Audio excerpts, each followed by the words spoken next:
ఒకే నెలలో ఇద్దరు మహిళల్ని వివాహం చేసుకొని ఏడాది పాటు రహస్యంగా కాపురం చేసిన ఓ వ్యక్తి బండారం చివరకు బట్టబయలైంది.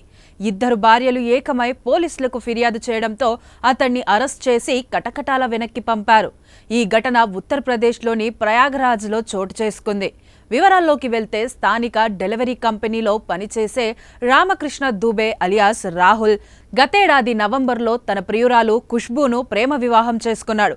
సరిగ్గా నెల రోజులు తిరిగేలోపే కుటుంబ సభ్యులు కుదిర్చిన శివంగి అనే మరో యువతిని పెళ్లాడాడు. డెలివరీ బాయ్ ఉద్యోగం కావడంతో ఎక్కువ సమయం బయటే ఉంటూ ఇద్దరు భార్యలకు అనుమానం రాకుండా మేనేజ్ చేసుకొచ్చాడు.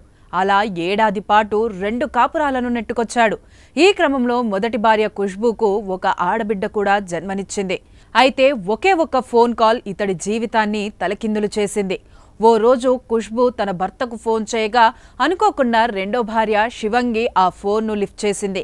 తాను రామకృష్ణ భార్యనని ఖుష్బూ చెప్పడంతో షాక్ అయింది. అలా ఇద్దరి మధ్య వాగ్వాదం మొదలైంది. చివరికి ఇద్దరికీ పరిస్థితి అర్థమైంది. ఖుష్బూ తన పెళ్లి ఫోటోలను శివంగికి పంపడంతో అసలు విషయం వెలుగులోకి వచ్చింది. ఈ మోసం తెలియగానే ఇద్దరు భార్యలు ఒకటైపోయారు. సాక్ష్యాధారాలతో స్థానిక పోలీస్ స్టేషన్ను ఆశ్రయించారు.